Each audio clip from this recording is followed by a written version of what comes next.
like it. You want a podcast like it?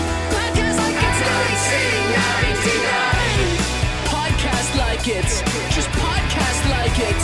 Podcast like it's 1999. Podcast like it. You want a podcast like it's 1999. Hello and welcome to Podcast Like It's 1999, the podcast where we talk about the films of 1999 from a boxing ring here in 2021. I'm one of your hosts, Kenny Nybart. And I'm Phil Isco. And with us today is nobody. Whatever. Which is weird. Usually we get Chandler Levac for these kinds of movies. It's true.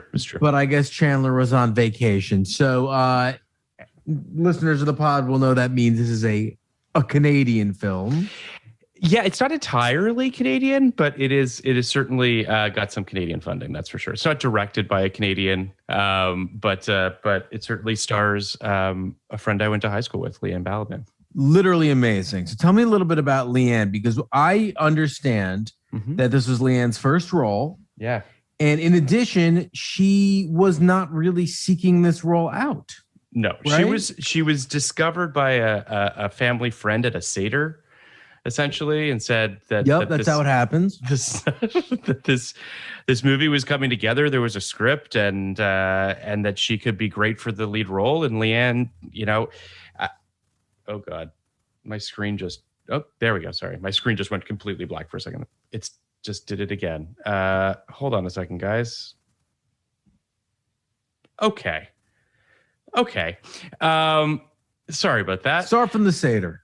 Yeah. So a family friend at a Seder said this movie was coming together and that Liane should audition for it and that she could be great.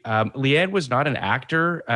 She was just, I honestly, we're going to interview Liane. So we're going to tack on an interview with Liane to the end of this episode. But so she'll certainly be able to speak more intelligently about this than I will. But I just remember, she had to jump through a lot of hoops. You know how the audition process goes for anybody, but especially for someone without experience, it's that much harder.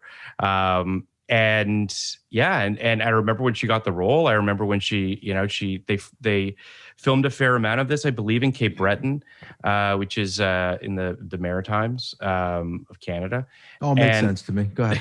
And it's I have not watched this film since it came out. I remember us all going to the theater to see it together, it's just interesting how And you'll see when we talk to her that none of it went to her head. She never it never sort of kind of warps your sensibility. I imagine that on some degree, getting a role in something like this, thinking that anything's possible and having a big career after that and all of that, I imagine that it's got to be a little bit overwhelming. But watching this film, and I'm obviously very curious as to your thoughts. I'm sure you didn't even know this movie existed up until 48 hours ago? No. I mean, we've been talking about it since the beginning of the pod because it's such a unique experience for you to have someone go. And one of my best friends had a similar situation when he was around 16, 17. He's just like a good-looking, charismatic kid. And I was very similar that a family friend knew him and was like, do you want to be in this movie? And this movie was called Luminous Motion. And it was like a festival movie. It didn't really make anything, but it starred Deborah Kara Unger. Okay. And he was like playing kind of an older bad boy, and the young actor Eric Lloyd was kind of the young star of it. He was the guy from, I think, the Santa Claus movies and stuff like that. Sure. So it was, it had potential to be a thing. And my friend Jamie just, sounds like Liane just kind of never made a big thing. And he played it out as long as he could play it. He was one of the finalists in contentions for Lucas Black's role in Fast and Furious 3. But when that really didn't happen, he just kind of said, that's not really for me. But it is an interesting thing to see someone who doesn't necessarily, aspire to be an actor, wind up in a movie. Yeah, I mean, it's interesting too, because I do feel like, Liane has had, numerous roles and things since, and I get the distinct impression that, she moved to Montreal. I think she always wanted to, to capitalize on this to some degree or another. But it's just interesting to sort of, it's a time capsule thing, I guess. And it's a window into something that, that it's a fun thing. I mean, I think that this movie, honestly, it's hard for me to be objective about Liane's performance for all intents and purposes. Of course. Because but I do think she's very good in this movie. I do think that she has a naturalism about her that comes with first performances by a non-actor. Well, I totally agree with you. What I thought was really kind of, I actually think Liane's performance and Liane's story is maybe the most accessible way into this conversation. Yeah. But what I think what I was so struck by was this is quite a role to give you a first timer. Yeah. Because it relies upon their, charisma and their understanding of character and their understanding of kind of, their willingness to underplay things, because I think it's necessary that things are underplayed for parts of it. Their willingness to kind of overplay things at points. I was really impressed with her, actually, and liked her performance a lot. I also really liked the performance of the other Tara Spencer. Actor, yes. Tara Spencer. I thought that was a really strong performance as well. I actually think the performances kind of across the board are pretty solid. Like, I don't think that if this movie has faults, and believe me, it does. I'm not going to sit here and say that it doesn't. I do think that it's kind of in its pacing. I think that it's a little slow at times, and I think that the tone is specific, and I'm not sure that the director totally nails it at times, if that makes sense. Yeah, I think my issues with this film aren't so much with the actual content, which I think is fine. Like, I think it does what it set out to do. I think it's a successful movie. My issue is with the ambition and the lack thereof. And it feels like very well-worn ground. Story we've seen so many times, so many independent features, Buildings Romans are about this exact thing, a kind of sexual awakening, I need to get out of here, I'm a small town with big dreams, odd relationships with your families. We've seen this so many times, and there was only one element I thought that set it apart from the other kind, the 15 Natalie Portman movies that we've seen like this. And that was, it was definitely prescient in terms of consent, in terms of gender dynamics, in terms of power dynamics, in terms of the way women feel, in terms like those things really struck me as valuable. I mean, you could tell that this was written by a woman, first of all. Like, I think that there's definitely, and I agree with everything you're saying, that this film is, what it made me think, like, I thought of like Mermaids, I thought of numerous sort of like early Winona Ryder type performances, or films. Maybe Winona Ryder more than Natalie Portman, but yes, it was very. They were. I'm sure it was written with one of those two actresses in mind, and they found someone who's very similar to those actresses. Yes. So no, I agree. Or Christina Ricci, like yes, that. Totally. It has that. Again, I think that there's. For me, I'd say there was one other thing that made this stand out a little bit for me, and it is the sense of place. You don't see many films that take place in Cape Breton. It did have a very kind of specificity to that. The problem, I think, to your point, is that from a macro perspective, there wasn't a tremendous amount of originality, I guess, in what the film's plot was. You know what I mean? Like quirky family, quirky girl who feels trapped in her small town and wants to get out and all of that. Yeah. And, I mean, it also had the element that I could launch into the sun, which is the relationship with the teacher. Yeah, I was very curious as to your thoughts on the Andrew McCarthy component of this film. Well, it's not. I mean, like, again, this is 1999, and the trope hasn't been, worn down to the no at this point, right? Yeah. So it's like, it's at this point, irrespective of how gross it is, because it is gross and I think that's where a lot of people's like kind of blanching from it now. And for those who haven't seen it, you know what it is. It's a unique and talented and interesting, introspective 15-year-old girl who is, kind of intellectually brilliant but socially awkward, finds some comfort in the, metaphorical arms of her teacher. And there's always a subtext of they want more. And I mean, this movie straight up says it at one point. At the end, it does. At the end, it does. Yes. And then I was going to get there, but throughout this film, no, it's fine. But throughout this film, there is this, the sense of longing between these two. Mm-hmm. Mm-hmm. And I'm sure there was a time when that wasn't so revolting and abhorrent.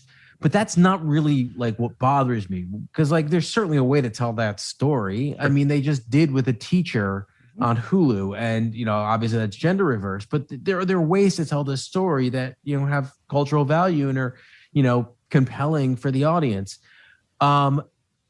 At this point, we've seen it so many times. It is not something that happens that often in real life. It's not. This is not going to the fucking prom. So this need for people who write things about, unicorn children to be appreciated by the one, young, hot, sexy teacher and have this, this quasi-sexual relationship that sometimes turns sexual, often turns romantic, is just, I want to make this clear. It is not. It is a moral turnoff, but like more critically for me right now, it is a narrative turnoff, right? Yeah, it does nothing for me narratively. So. No, I fully agree with you. I remembered it when I hit play on the movie. I was like, because I knew Andrew McCarthy was in it. I vaguely remembered their relationship. I actually do think that they have an interesting chemistry for what it's worth. Their first scene together in the classroom is a good scene for what it is. The issue ultimately becomes with where it goes, as far as I'm concerned. If it had stayed at that place between the two of them, I might not have had, subtextually it was there, but how overt it becomes to me was just like, okay, come on. I guess like, what's the point? Yeah. So I guess like this is really, for me, this is not so much about New Waterford Girl. This is about this trope. Mm-hmm. I guess for me, what's the point? Because I think you more often, this might be ridiculous overgeneralization, but or a misreading of pop culture at large. But more often, I feel like when you have a teacher in a movie like this, a independent-minded, not necessarily independent movie, but an independent-minded film about coming of age, the teacher in some way is usually, macking on the student or trying to get with the student as if that is it's not even a question of whether it's it's common, but as if that's compelling. And it also to me demonizes a really noble profession, underpaid, underloved profession that I feel we just don't do enough to. Yeah, I hear you. And I think, it's interesting. The new Gossip Girl, for those who don't know, it's ruined in the first 15 minutes. The new GG, the new Gossip Girl, or is a conglomeration of underpaid, angry, bitchy teachers, which is interesting to me in theory. Particularly because this is Gossip Girl and not in any way an attempt to, feel like real life.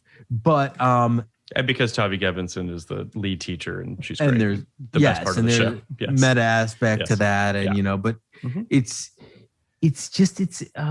this common trope of teachers being lame ass student wannabes. Yeah, it's insane. It's crazy. Just what it feels like to me. It's this idea of why would you become a teacher unless you can't get over high school and you still secretly want to, date the students. It just happened in fucking Booksmart. Yep. In Booksmart, which is, held up as this, this feminist manifesto. The character played by, who was it? Amber Ruffin? It wasn't Amber Ruffin. It was I can't remember which character. Yeah, I know what you're talking about though. It was Sudeikis, the teacher? No. Yeah, but I'm talking about the black female teacher. Sorry. Zamita, the one from Saturday Night Live. Oh. Sashir Zamita? Yeah. Oh, this is embarrassing. I mean, we can cut this. Please cut it all out. Her name is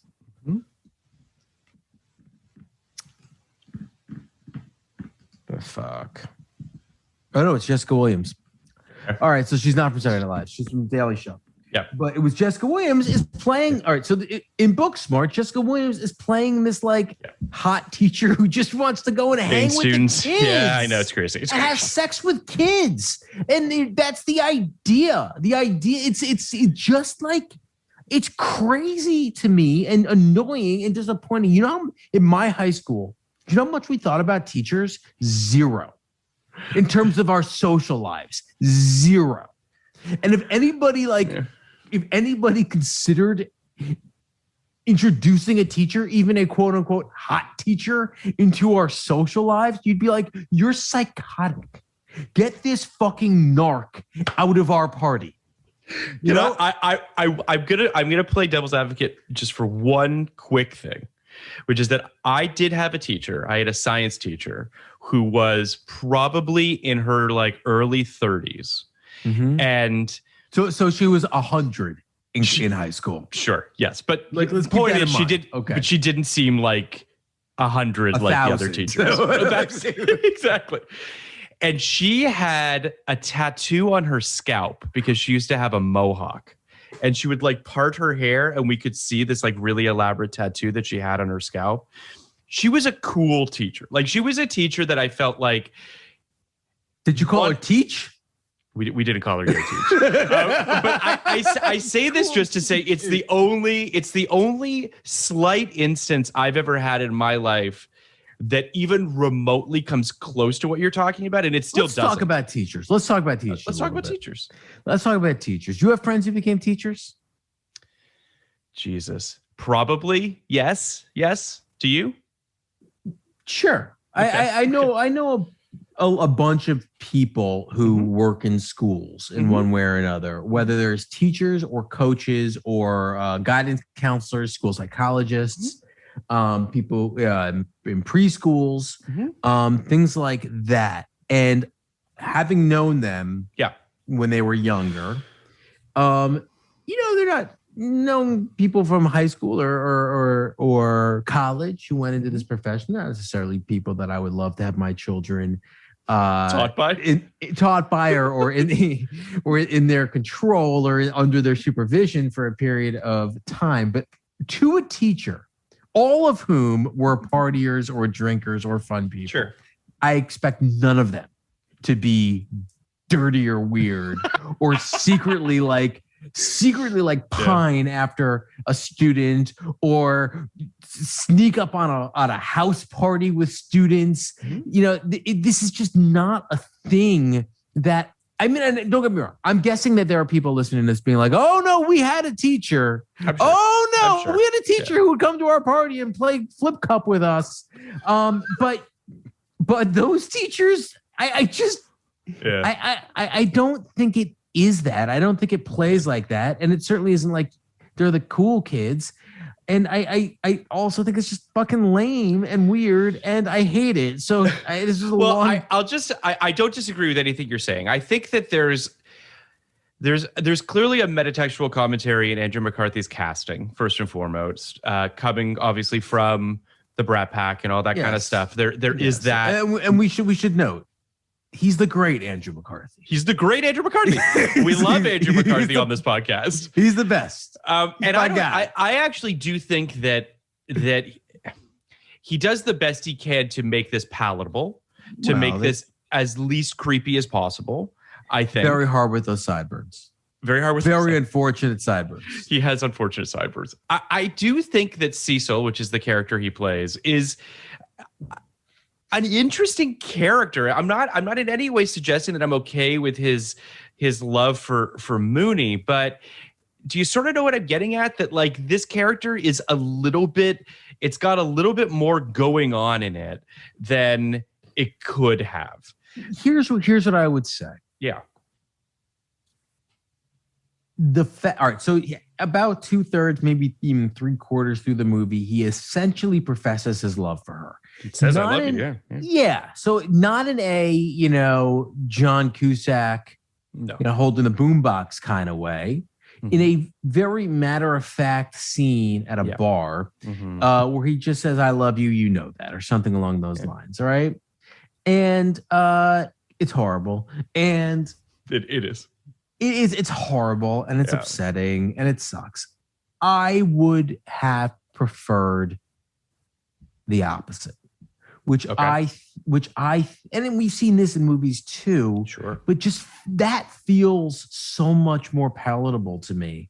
And the trope I want to see undercut, and again, this is 22 years ago, so what do I know? But the trope I want to see undercut is this idea that every youngish, good-looking teacher is secretly, kind of horny for their students.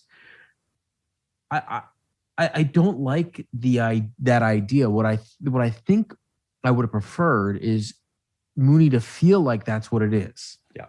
And have that never actually be what it is. And what he really wanted is what you hope your teachers want, is for you to succeed as students, which is what he's doing, right? He ultimately is trying to get her into this arts academy in New York.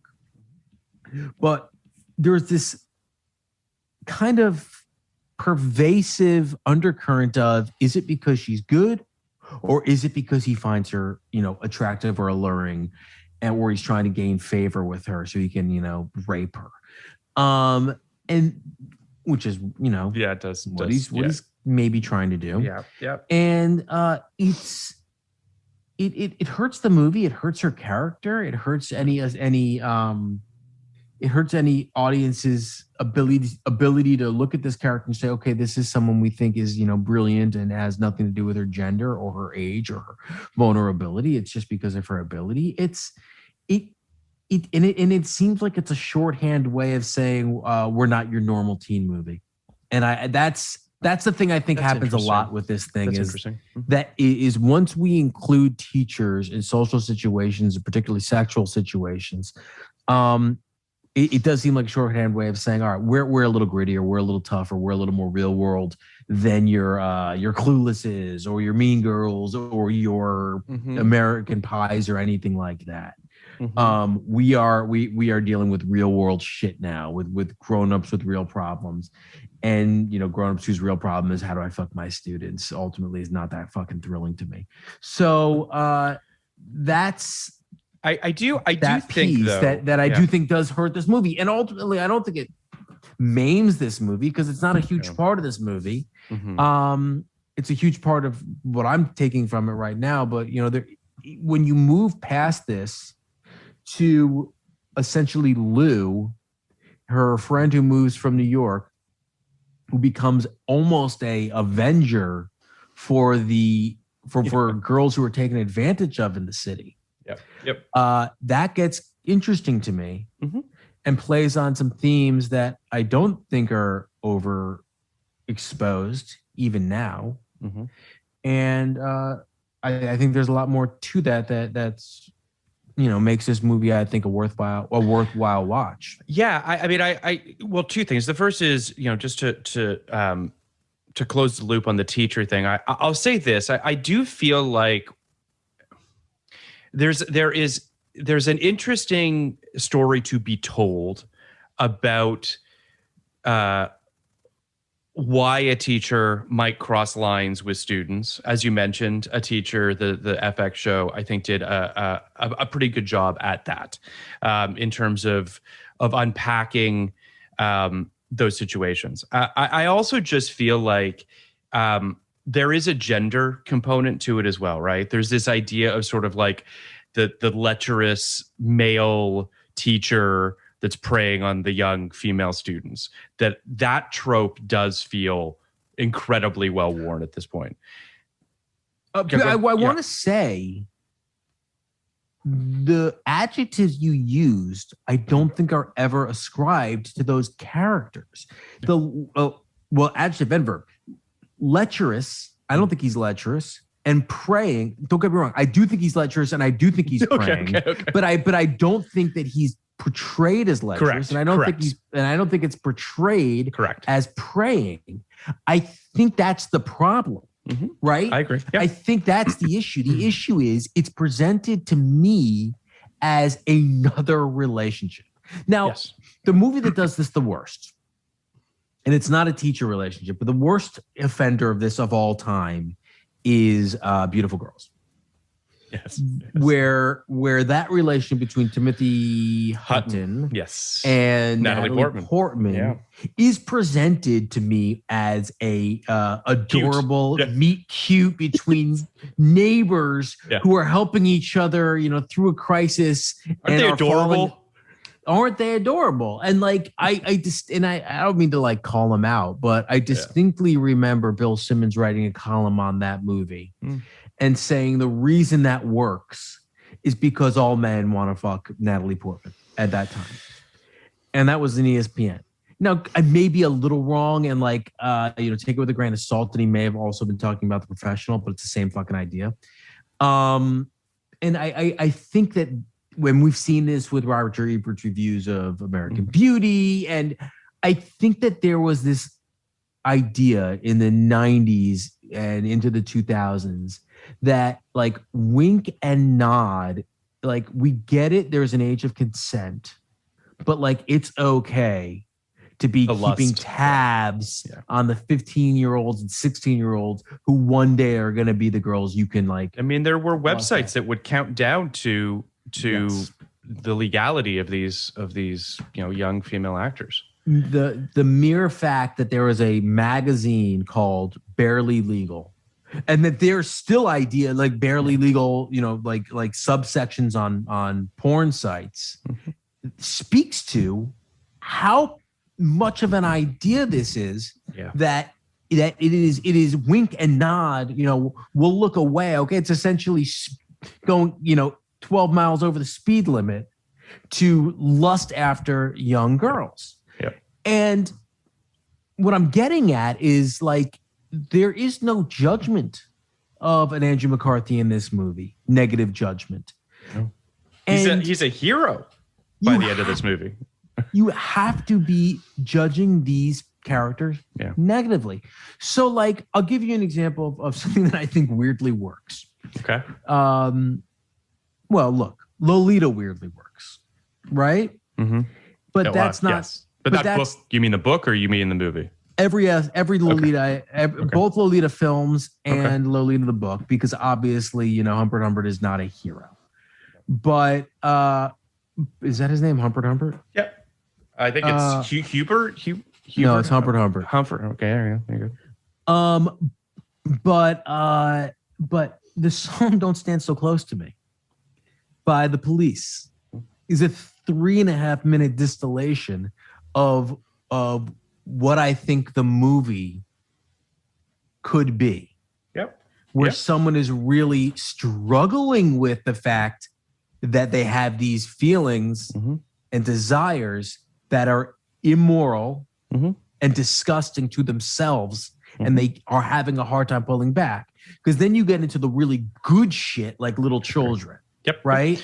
Totally. I feel like this, in a weird way, this film is kind of, this relationship particularly is neither fish nor fowl for me. And it makes it, first of all, either pull way back and make it all subtextual and let us just stew in what it feels like we're kind of reading into this relationship and that no lines are crossed. Or to some degree, your point with Lolita is a good one, right? Where it's like, go then just, fully commit to the idea of this man fully grappling with these, impure thoughts and really kind of dig into that. But it's not really doing either of those things. Because I think we've lost, I think at this particular moment in history, 1999, we kind of, and American Beauty is a fucking really good example of this as well. Yes. We've completely got lost in the weeds of how immoral it is. That's the thing that happened. Like we just got lost in the weeds. Totally agree with you. Yeah. Some weird, it just got like society just got so fucking weird and I'm not saying it wasn't like this before. Obviously, this has always been kind of a thing, but it got mainstreamed. Yes. It got just mainstreamed in a way where people were just like, yeah, this is just another way people have relationships now. Like even like on a show like Friends, where Ross starts, dating his student who was, an undergrad. And again, it's legal, but it's fucking creepy. Yeah. This happened in society with Bill Clinton and Monica Lewinsky. Well, that's the big thing, right? Like that's the real lightning rod of that. Where people where the enlightened thought was what happens in a person's marriage and what happens between two consenting adults is fine. Like these are not questions you're allowed to ask. And that is like, that's creepy on two levels, but it plays into this as well because the issue with that, even if you want to say Monica Lewinsky was of age and is a consenting adult, the issue, of course, is a power dynamics one. He was her boss, and a teacher has the same kind of power over the student. See, Andrew McCarthy's character doesn't actually wield it, but he had the opportunity to pull back his recommendation at any time. There was certainly a darker version where Andrew McCarthy says, look, I love you and I want you. And if you want this recommendation, you'll sleep with me or something along those lines. And that was like that's always kind of hanging out there. And Mooney had to be cognizant of that. Yeah, there is an interesting scene between them. I would argue perhaps the best scene in the film is the scene when they're walking on the beach together. And she has been accepted into this school, but doesn't know how she can extricate herself from the town in order to go to this school. And she's essentially going to Cecil for some sort of guidance or some sort of help. And he kind of just says, like, I can't help you. I got you into the school. I don't really know what you want from me outside of that. Like, I don't really. He almost kind of says, like, I just don't really understand our relationship and I don't really know what you want from me. And she kind of says the same thing to him. Like, it's an interesting scene because it actually kind of treads in waters that the film doesn't really go to outside of that. Like, I like it because it's a gray scene, right? Like the problem with the rest of their scenes is they're just so binary. They're just so like, I love you, stop being weird. Like Mooney is rejecting him at every turn, just to be abundantly clear. Like, she is not into him in that way. And even their kiss at the end felt theatrical in order to get her what she needed, as opposed to actually feeling as though she had any feelings for him. It's kind of a weird thing because, again, like it's non-committal. I don't really think they know what they want to say about this relationship. I don't either. But I will say that I do think arguably the best relationship in this film is the one between Mooney and Lou. And I wish the movie does dedicate a fair amount of time to them, but there's a part of me that wished that I knew Lou a little bit better, and that I had a little bit more time with the two of them. But I don't know what you think. I felt like for a large portion of this movie, it was Lou's movie. Yes. And I thought Lou's arc was really interesting. Yes. I also thought her drive was really interesting too. She kind of came into this town with her New York swagger, daughter of a boxer, and saw all these girls getting taken advantage of and thought she could do something about it, and she did. Now there's this Catholicism element to it I don't really get, nor do I really care for, but it doesn't really matter. The idea being if you're, so she's punching these guys, and I guess the idea is she knows how to punch, but you will only go down if you're guilty. Yeah. Right. Sure. So that's what the movie needs. That so that's what that is, right? And like it's just, I don't know, it kind of undercuts her ability as a puncher, and it's this, but like you just kind of let it go. And I guess the thing I liked about it was this idea. There was a show, a somewhat beloved show, but it was only a 1-season show on MTV called Sweet Vicious. Yeah, great show. Which Jen Caitlin Robinson, who's now a big director and writer, but it was her first thing. And the idea behind that show, for the people who don't know, is basically like 2 college women taking revenge on men who have sexually harassed, abused, or raped girls on campus. And I think this is kind of a beta testing version of that. Now, the problem I have with this version is the Lou stuff is very clear to me. I don't really get the Mooney part of it. Going up to guys. Yeah, so Mooney starts to kiss a bunch of guys to seem like she's promiscuous. It's a long con insofar as that she eventually thinks, I can pretend I'm pregnant, and if I'm pregnant, my parents will let me leave town. But it's circuitous, to say the least, and you don't get the impression that that's really her plan up top. So the plan seems to just be essentially to just change the perception of her in town. To what end is unclear. I think so. I think that's so. I'm wondering if there is it almost feels like if I were involved with this movie. Yes. At some point, if I was involved on the development of this movie. Yes. At some point I would have said, the relationship between these 2 girls is the movie. They are taking back control, and let's focus on that. Let's focus on a way to kind of scare these boys straight, in a almost Promising Woman way. Right. I could agree with you more. I think that the weakest part of this film, and this is not a performance thing, I just think it's ultimately an execution thing. The family stuff just doesn't work, and it eats up a fair amount of screen time. She's got a bunch of siblings, and she's got, a quirky mom and dad, and it never fully. I would argue as well, tonally, it feels like a different movie whenever we're in scenes with the family. It feels a little bit too sort of dialed up and a little bit too cartoony at times. Yeah. I just think all of that stuff could have been pulled way back. And to your point, they should have just gone all in on the Mooney and Lou storyline. Which seems simple, there for the taking. I mean, what I wrote was, this is half a good movie and half a good idea. And I think that I think that they really could have taken a hatchet to a lot of the stuff that isn't about Mooney and Lou. I agree. And also just like the school stuff, it does feel almost like in an attempt to not seem like another high school movie, they wanted to sort of expand the universe, right? And make sort of the sandbox bigger. But in the process, I feel like, to your point, I think to both our points, they made a weaker film for it, because it feels as though there's kind of too many moving pieces now. Whereas you could have told a much more concise and a sharper movie had you focused in on the relationship between those 2 girls. And you could have devoted all of your story moves to that story. Yes. It's funny because this is the exact same setup as like Luca, more or less. And Luca's a superior film because Luca's just about the relationship between the 2 boys. And, Luca's a complicated character, and Luca doesn't exactly know what he wants, and Luca betrays, I forget the other boy's name, but Antonio. Yeah. You think so?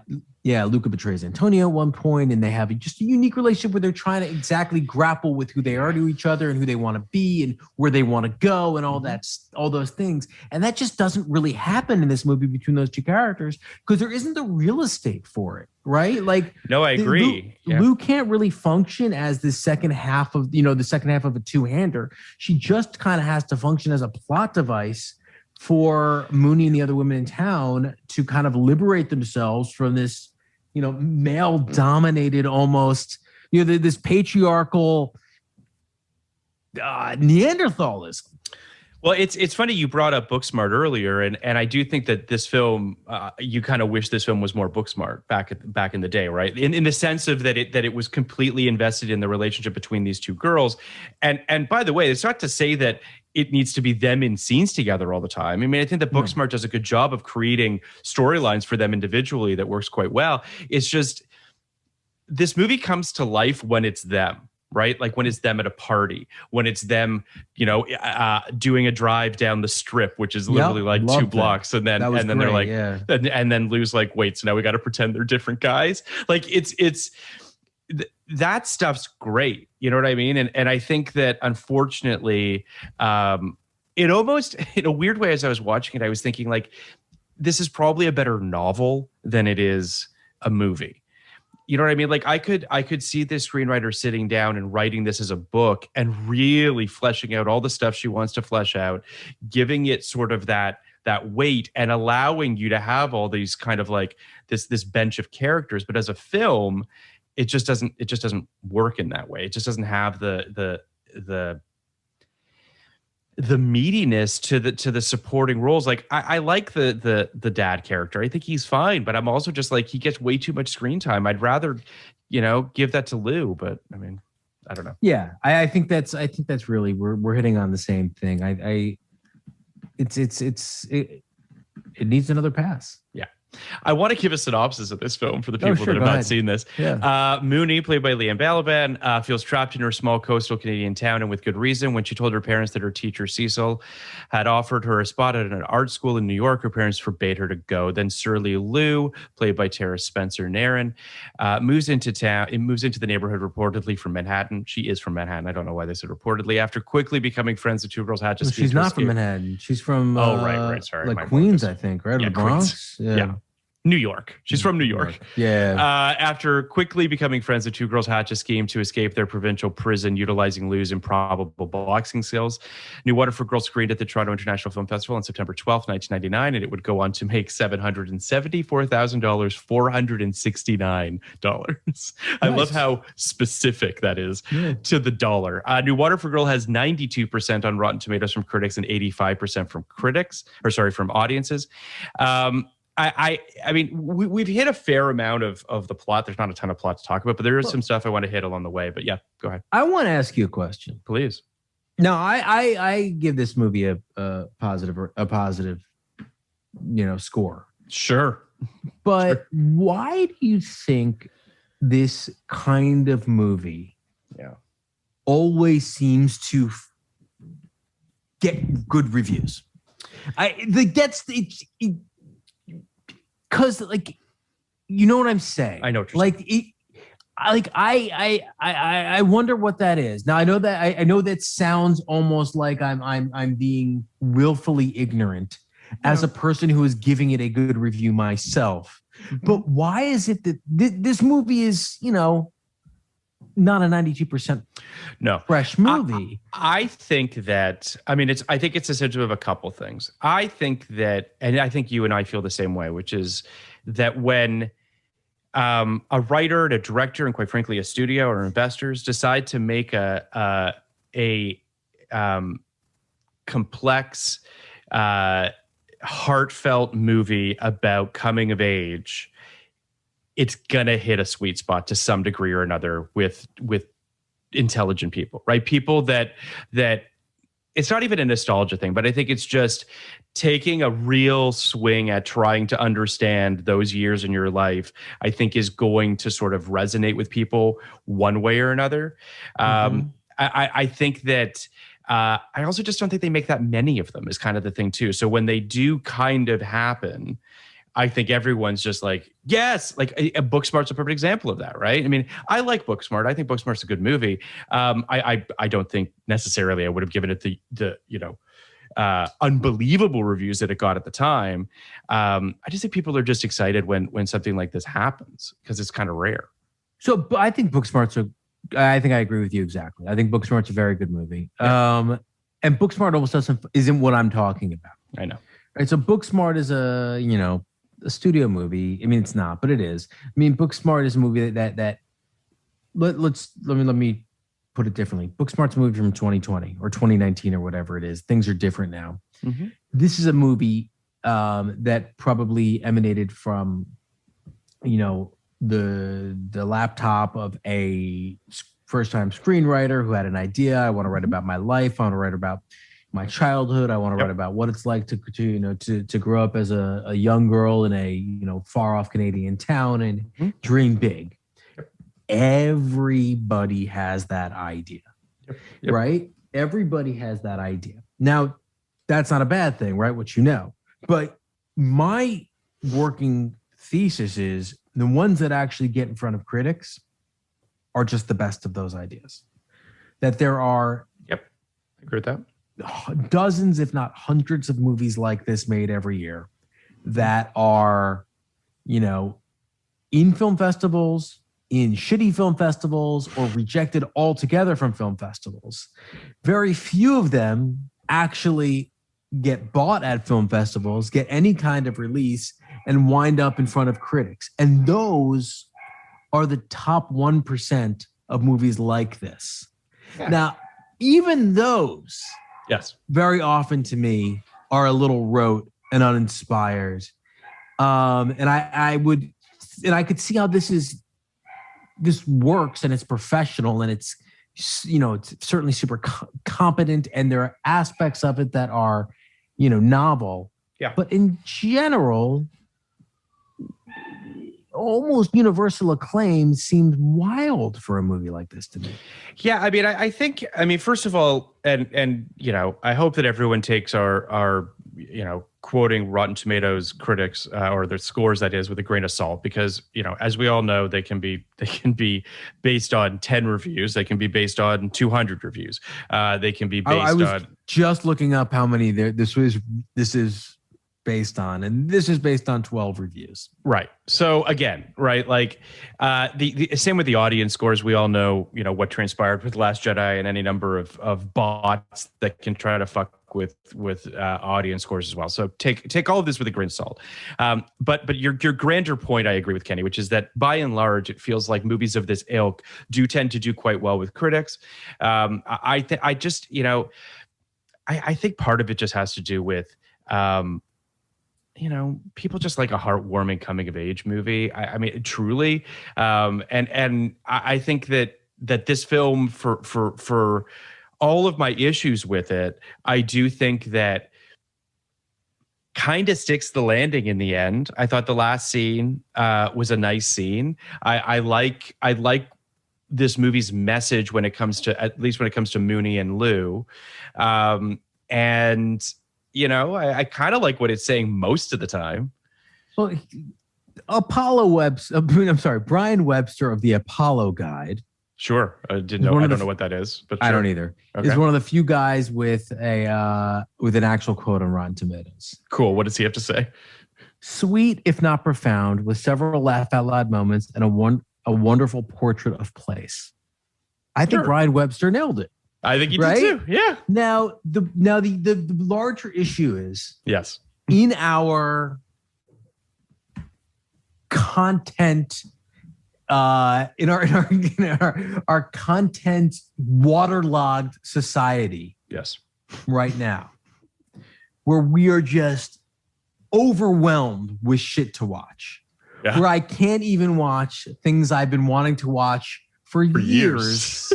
Where I literally have a list of hundreds of movies that I plan on getting to at some point, to say nothing of like A Quiet Place 2, to say nothing of like Space Jam 2, shit that like is coming out that I just, In the Heights, which I didn't watch in the first week and I'll never watch. What place does a movie like this have? Like, what place does sweet but not profound have? I in the current landscape that we live in, not much. You know what I mean? I think that this particular film would not get made today. I don't imagine. But it might get made, right? Because you're still gonna it might get made. Well, it's a bigger question of what does get made mean and what does get made entail and what are the barriers to getting made mean. And I think that's because it's an interesting point you make because, all right, would not get made. Of course, it wouldn't get made by a studio, right? And probably wouldn't get made by a streamer. Does it get is there a financier out there willing to put $1 million up to make a movie like this? Like probably, maybe. I mean, I'm curious as to whether Liane has any insight into this in terms of how the film came together, financially and otherwise. There are some names in this. I think part of the thing too, and not to get into a grander discussion about the film industry at large right now in terms of distribution, but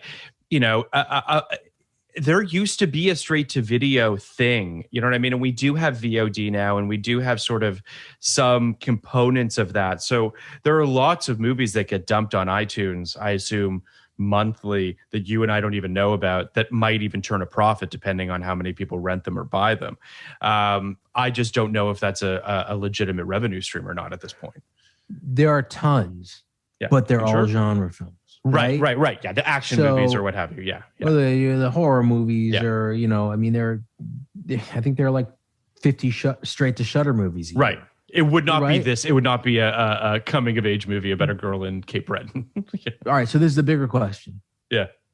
And this is what I've been thinking about a lot lately. Yeah. I think people are up on this straight to Shudder market, right? I think people are up on this like Netflix putting out these, schlocky thrillers and stuff like that, and the straight to VOD things, and the the action movies that only Tom Lorenzo watches. But but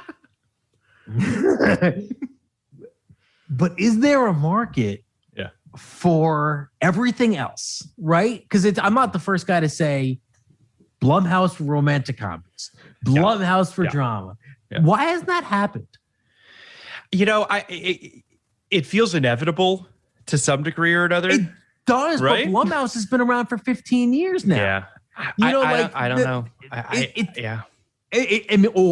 I mean, that is a bad example. Like, is that what Neon's doing? Is that what A24 is doing? Is that already? I know they're usually acquiring. Yes. But is that what they're doing? Like, well, A24 is legitimately producing things. Yes, that's true. Not to say that Neon isn't a legitimate source. It is, but they do tend to, they're grabbing stuff from festivals and what have you, and distributing them.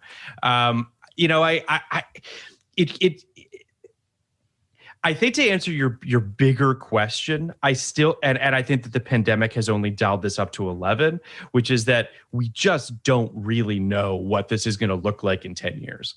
I really just don't think we do. I think the theaters will exist. I think people are still going to go and see big studio tentpole movies. I think sure, that stuff we're about to buy one. Exactly.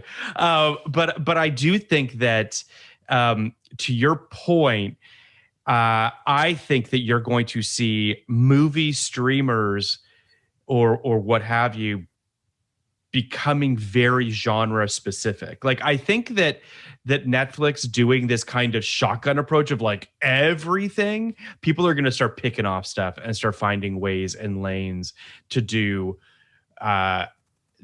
If it is sort of rom-coms, if it is whatever it is, I feel like that stuff is ripe for the taking, and I'm a little surprised that someone hasn't done it already. Me too. I think that I would also argue too. I don't know if you saw the stats that came out yesterday about Netflix. They lost over 400,000 subscribers in the U.S. and Canada over the last quarter. Interesting. Which I think is interesting. I think that I'm not sure how Netflix contextualized it, but they used an interesting word, lumping or lumpy, I think was the word that they choose.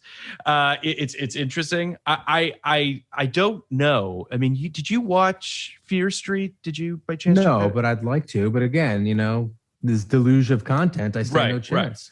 Right. I liked them. I quite enjoyed it, but I do think that you make a really good point about how Netflix is just they're all over the map when it comes to the movies that they make. We've talked about this, at the end of every year, there's a list of all the movies that Netflix made. And I swear to God, I have not heard of 85% of them. And I don't know who's watching them. But only 15% of them actually have any kind of marketing behind them, like Fear Street, right? Right. And then, or even get screened by critics. And right. It is so hard. It's hard to even process. It's hard to wrap your head around. As people, you and me, who for 20, 25 years knew every single feature, whether we saw it or not, knew of every single feature that was being produced, that was in theaters, and could name actors in them and who directed them and who wrote them often and who did the score. Like this thing that we're dealing with right now, 800 to 1,000 films, 500 or more, maybe fucking 700 or more. We just don't even fucking know about. Don't even register. It's crazy. Crazy. Particularly as an industry professional, like the idea that these high class problems, but you have these blacklist scripts, these specs that get sold to Netflix, get made, and it's like it didn't even happen. I'll take it one step farther. I don't even know how people find these movies on the actual physical interface. If you put me in front of Netflix for 45 minutes, I'm not sure I could find most of these movies. I don't know how people. I'm sure it's an algorithm. I'm sure it has to do with what type of movies you've watched in the past. You stumbled upon some fucking whatever schmagegi movie, and then it just you get more of them sent to you. But I don't know, man. Have you ever in your life put on a movie on any streaming service that you hadn't previously heard of? No. Do you think people? I do. People must, right? I'm assuming it's never happened to me in my life. People must, and then part of that is because you, like me, have basically a ever-growing list of shit you have to watch, and also shit you want to watch, or, right? Shit that I hear about on various websites, various publications, which I'm including on these lists. You have this mental list of sometimes there's a Netflix movie that breaks through, like to All the Girls I Loved Before, or All the Boys I Loved Before, or whatever. And I mean, I know the Kissing Booth exists. I'll never watch it, but I know that it exists. Right, but exactly. The Kissing Booth could conceivably be on your list, right? Right. Or Someone Great was on your list, right? Because it got some, play in Vulture and got some play in IndieWire or whatever it is. Right. There are 80 other fucking movies on Netflix that no one knows about. I don't know what websites they're being talked about, and the only people who could potentially watch them or people who have sat home all during the whole pandemic and watched everything on Netflix. And, it's so funny right now. Like, are you getting, is your Netflix telling you to watch Startup? No, but I have Netflix telling me to finish stuff, which I hate. They'll send me an email being like, don't forget to finish this. And I'll be like, do you think Yeah, I made the decision. Not to fucking finish that. But I want to. This is an interesting idea, and I'm curious as to your thoughts on this. So this movie, New Waterford Girl, is on IMDb TV, aka Amazon, however you want to split this. And I think that's great. I would love to know why. Right? Like, and I don't say that because I didn't enjoy this film and that I'm not happy that perhaps the people behind this film are making some money off of it. Would love to see that. But I'm just curious as to how these things happen, right? Like, how does a movie like this, which, as we said earlier, didn't crack $1 million in its box office, how does it get onto these streaming services? That is sort of also beyond me, right? Like we've been doing this for 4 years now, right? And you and I are always very happy when a movie that we haven't seen or need to watch is on these streaming services. And I'd say probably 75% of the time, I'll be honest, it's on one of those streaming services, right? Which is great. But sometimes I'm just like, how is this on here? Why is Tubi decided that this movie is on there? Yeah. Why is Pluto decided that this movie? I really don't know the answer. No. What are the metrics? How are they even figuring out why a small movie like this is worth their time or their bandwidth? I don't know. I have no idea. I mean, part of it is like they all these streaming services need more than you can watch. Yes. They need it. Right. They need to be an ever-ending mall that you can never get through. And in order to do that, you just need stuff. Like that was Netflix in the beginning. Netflix in the beginning just wanted titles, shit to fill the boxes. And they didn't care what it was. Like truly, they didn't care what it was, just as long as it felt like there's always more. You haven't gotten to the end. Now, I think that's interesting. I think that's true to this too. Like the mere fact that New Waterford Girl can fill a box, and it's just another thing, and maybe it's something that 1% of the audience will check in on, is almost irrelevant. It just needs to be a box on their ever-ending, or their never-ending shelf. There must be some legitimacy to that. I don't mean to suggest that there isn't. I think it's all about libraries. Obviously, that goes without saying. I imagine as well that they reach out to companies and say, like, we would love as many library titles as we can get from you guys. And it's kind of a batch thing. And these smaller titles get kind of folded into these clumps that are perhaps purchased for streaming. I think it's just really interesting. So I want to kind of just unpack a couple things from the film before we wrap this up. The first that I want to kind of highlight a little bit, I know we talked a little bit about Liane up top, but I do kind of want to talk about the sort of high wire act that is this performance, in terms of the whole movie's on her shoulders. And I think that it works for a bunch of reasons. I think that she is capable of sort of that humility, and she feels very genuine, but I also think she's very funny. I think there's a lot of like really cutting funny moments. I even some physical comedy, the whole gymnastic bar that she just face plants straight into. That was great. It's a great That's beat. what I really thought. That's when I'm like, this is not something I would just entrust to someone I met at a Seder. Right. Right. I think that she does a really great job. She just face plants and then she gets back up and says, "These aren't my normal shoes." She can absolutely stick those lines. I'd say that the VO actually doesn't totally work for me in the film. I don't know if it worked for you. No, not really. It's use, just it doesn't really, I don't know. It's there. Sometimes it goes away. But I do think that she's very genuine. She's very heartfelt. It's a really good performance from her. And to your point, entrusting this whole film to someone who had never done this before takes a lot of guts. I want to kind of point out as well, there's a couple just scenes where location work does so much for you. Most of them are these beach scenes, but still, like, I think of the scene with Mooney and Lou at the beach with this gray, gloomy, it's like stones all over the beach, them sitting in this boat that's just like landlocked, all this kind of stuff, that the location stuff. And I'm sure you know this better than anybody, but like, anytime you could be on location, it's just always going to help your movie, and it's always going to make it feel so much more lived in. And they're so lucky to have these beautiful locations to be able to take these just big old wide shots of just, Nova Scotia and what have you. It's just really, really beautiful. And I think it goes a long way to imbuing this film with it's, I would argue that for me, 20% or 20 percentage points for me just come from how beautiful the locations are and from just the feeling of this small town. Totally. We mentioned earlier that there's this great scene where Mooney and Lou go for a drive together, and they drive down the strip, and the strip is basically a block. But like, I love the look of that strip. It just feels so real. there's a stunt, I'm assuming, which cost most of their budget to push a trailer off of a cliff, which is shot not great. It's very oddly choreographed.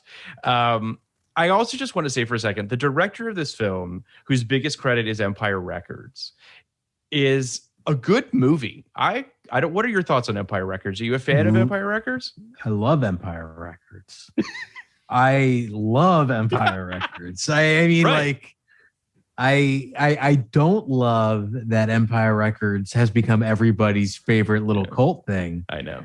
But I was very much in on Empire Records as a kid. Right. It's a great movie. So I thought it was, it was mine, and I don't, that's great that everyone also loves it. But I do. I think it's fucking fantastic. I love Empire Records. It's a great movie. Yeah.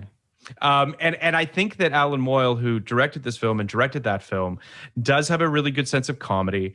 I appreciate that he took a swing with this. I mean, this and Empire Records do not feel like similar films. You wouldn't have thought that this was from the same guy. Way. I mean, the thing with Empire Records that's too bad for Alan Moyle is no one appreciated it until about 3 weeks ago.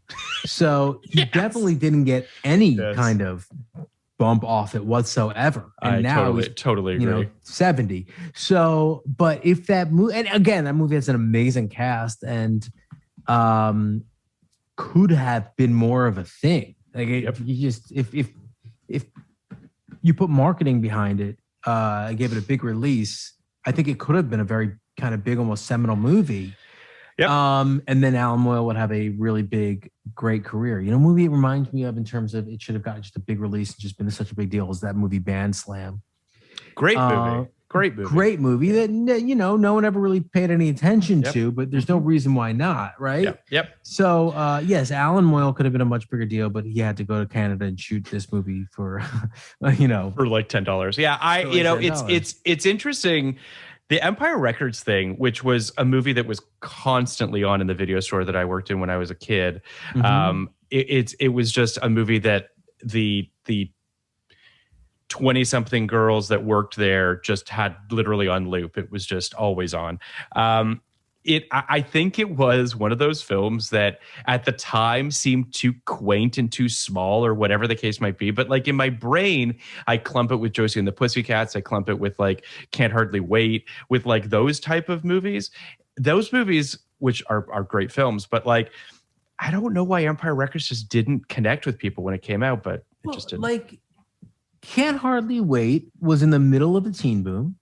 Had established stars and got a release. Yeah. I mean, it's funny you mentioned two movies by the same director, but yes, I did. Josie and the Pussycats had a huge release and was just bombed. Yeah, just misunderstood. Like people just didn't get it, and I don't think anyone really botched that. I think it was just kind of ahead of its time, and now everyone understands what a masterpiece it is. Yeah. Empire Records just didn't really even get a chance. Yeah. Which is why I'm looking at it right now. It had a $10 million budget, Warner Brothers movie. Yep. Like, what happened here? With Liv Tyler, by the way, at a time when like Liv Tyler was Liv Tyler. Like not that she doesn't mean something now, but like she was not really, dude. I mean, it was 95. Oh, so it was before she really popped. Yeah. So she's like basically just been in Aerosmith videos at this point. Pretty much.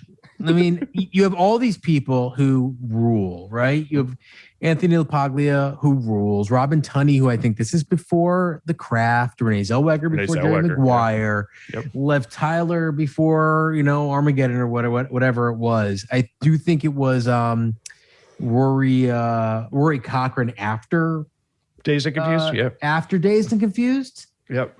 But Ethan Embry before Can't Hardly Wait. Can't Hardly Wait. And this could have been the movie that popped all of them.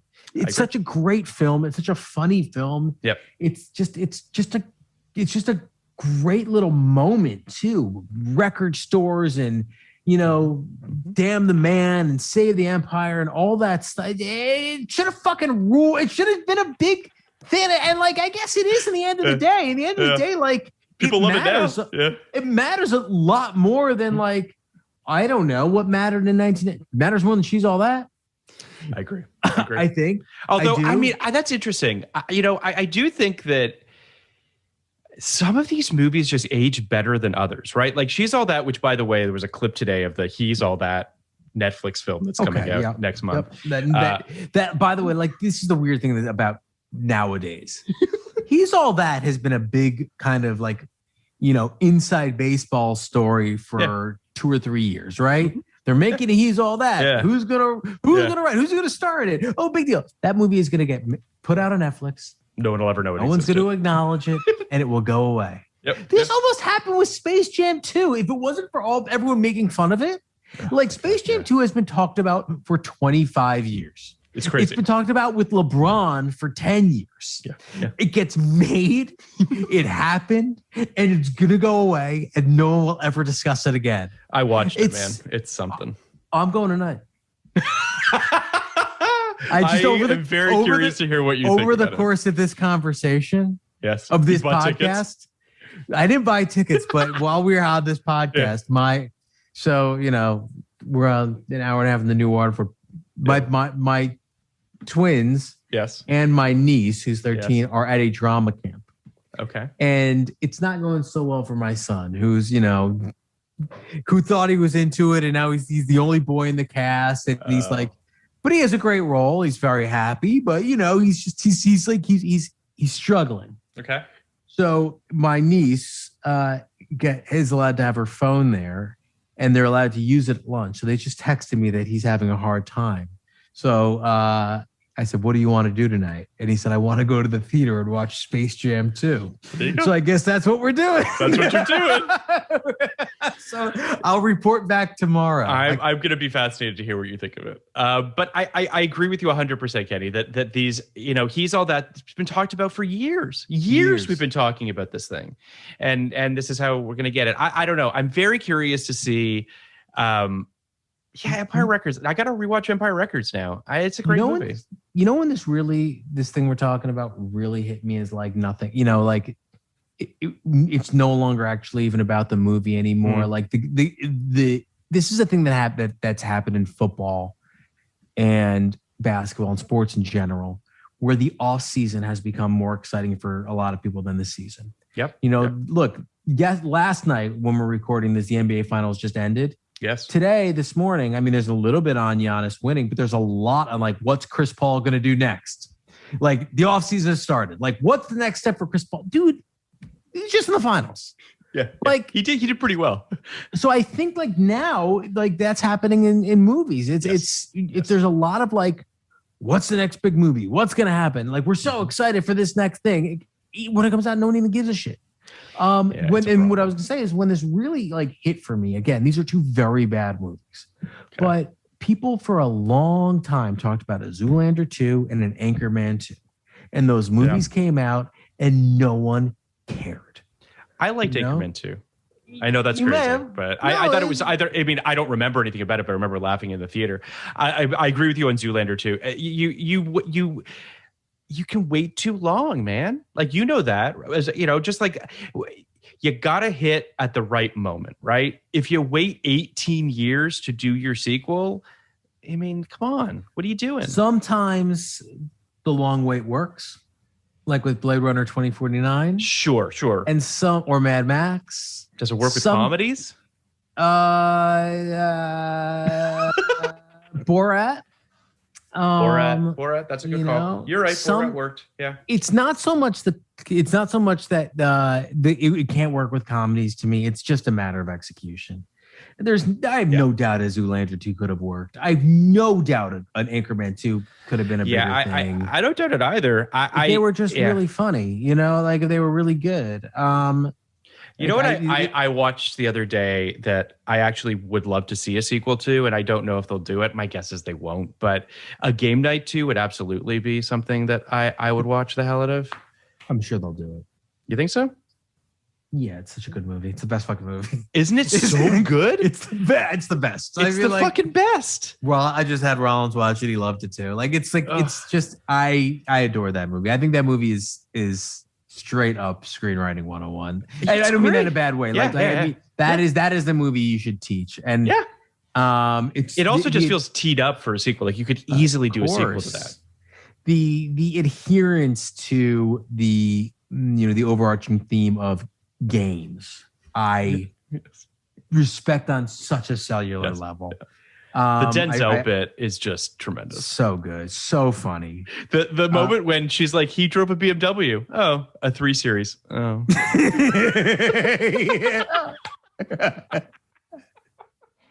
It's very funny. It's a very, very. I love Lamorne Morris. I love Callie Bunbury. I think that I think that cast just top to bottom is so fucking stacked. Stellar. And no one drops the ball.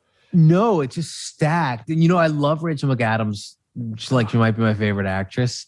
But what I love is all right, so I love Happy Endings, as you know. It's such a great show. Great show. And you basically have 5 killer comedians, and you have Alicia Cuthbert.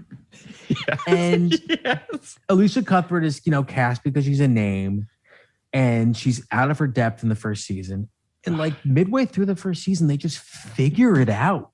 And she figures it out, and she becomes the funniest character in the show. Yeah. And that kind of is what happens in Game Night, because you have these Callie Bunbury is not exactly a comedic actor, right? But she's not she's not tasked with being super funny. She's great with the limited amount of comedy she's given. But Rachel McAdams is not a comedian. I mean, I know she was Regina George, but she's not a comedian, right?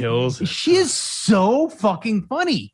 She is as funny as anybody else in that film. And by the way, not just funny in terms of delivery, her physical comedy in that movie is just unbelievable. It's funny you bring up Elijah Cuthbert, because she's kind of, in a weird way, she's the Monica of that series, right? Which is that Courtney Cox is the name. Is the name. And it takes her a beat and the writers a beat to figure out where the comedy is with Monica. And then she's really funny. Monica and Rachel are the funniest characters in TV history. They're so specific. I think I talked about this on our Friends podcast. But they're just the game of Chandler, the game of Ross, the game of Joey are so out there on Front Street. There's nothing wrong with it, but dummy, sarcastic, and nerd. I get it. Yeah. The game of Jap, I can say that. And the game of overly competitive woman, those are the people in my life. Yeah. And also nobody talks bordering about on them. OCD. Nobody talks about them. I love it. But I like the Phoebe's great too, but Phoebe's, Phoebe's a clown. Yes. That's not a real thing, right? Yep. The specificity of that, and the specificity of Rachel McAdams' character, that's my wife's family. Yeah, that is if Laura loses something to me, a game of horse or a game of ping pong, and her sisters are there, the scorn they treat her with, very upsetting for a Levy athlete. Very upsetting. Very disappointing. That's amazing. It's 4 sisters and a brother, and they're the most competitive people in the universe. Yeah. There's a great moment in Game Night too, where Rachel McAdams and Jason Bateman are driving. I think they're literally driving to the game night, and they see the house, and she says something about look at this house. Someone's clearly overcompensating for something. And Jason Bateman goes, "No, I've seen his penis. It's pretty great." She's like, "I tried. I don't know what you want from me." She's I did everything I could to try to make you feel better, and it doesn't matter. So it's just she is able to throw away a joke. She's able to nail a joke. She's just just tremendous, And also, speaking of Jennifer Aniston's delivery, which is fantastic, I've been rewatching Friends at lunch when I'm eating, and I know what happens at lunch. While I'm eating. That's a good point. Do you remember? I'm sure you remember the episode, obviously, when Joey's reading Little Women, and he puts The Shining in the freezer because it's too scary. And then at the end, he can't finish Little Women, and she says, "Joey, do you want to put the book in the freezer?" And the way that she delivers it is just funny but sweet, and just she's great. She's great. Well, she's people. I mean, I know she won the Emmy here last season, so obviously people get it. Like, obviously people get how brilliant she was in that show, but like, it's little things like that. It's a recognition that with Joey, she's the big sister. Yep. Right? Yep. With Chandler, she's the younger sister. Yep. It's this like little thing that's just like so subtle and clever and she's, I don't know. It's really, really hard to nail it. And there's, I'm sure on rewatch you're seeing so many things about the show that like did not age so well. No. But I hope people ignore them for the stuff that was done so brilliantly on that. I went over to Tia's to watch Cats with a bunch of the Station 19 writers on the weekend. I bring this up because obviously Tia was on our Friends episode. So I was telling her that I was rewatching the show, and I rewatched an episode in particular that really made me uncomfortable, which is, do you remember I'm sure you do, the episode where Rachel injures her arm and Ross has to like put on her makeup for some like thing that they have to go to. And then she's about to take off her clothes and she's like, can you please leave? And he's like, but I've seen you naked. Yeah. And she's like, yeah, but I don't like, it's different now. And he's like, I can see you naked whenever I want. I just have to close my eyes. And then he like closes his eyes and he's like, I can see you naked. And I'm just like, I don't like this. I mean, I think I get why it's funny, but it's a little bit, it's a little gross. I'm not buying that. I'm not buying that. Okay. It just, I don't know. That's no, I'm not into that one. There's just stuff in the show, in particular with Ross's character, that sometimes does bum me in terms of just. But anyway, all that being said, I think that it is. All of this stemmed from this movie, and I think what's interesting about this film and how it connects to what we were just talking about is. Great casting, the right people, knowing, what people have inside them and hoping that you can find a way to express that. I think they did a great job with Liane. I think they did a great job with Tara in this film. I think that this film is pretty well cast across the board. Do you want to rate this movie? Sure do, pal. So in 1999, as I mentioned, I saw this film I think I might have even seen it at TIFF, but saw it with my friends. Liked it quite a bit. Probably gave it a 75 back then. Like, I don't know that I necessarily was over the moon about it, but I thought Liane was great. And I was obviously very happy for her. Before this podcast, watching it again, I was a little bit lower. I think it was at like a 70. And now after our conversation, especially, us unpacking a lot of the Andrew McCarthy stuff, I'm a little lower. I think I'm probably at like a 67. That's where I'm at. Phil? You hit me right on the head. I'm at a 67. That's where I was before the podcast. I'm going to stay at a 67. I feel like some things are worse than I thought, and some things are better than I thought. And I think 67 is exactly where I want this movie to live. Look, the problem is it's a good movie. Yeah. It lacks urgency, and it's inessential. And in 1999, not such a big deal. In 2021, a much bigger deal. Yeah, I agree. And that's a problem with the pacing of the pace of our modern times.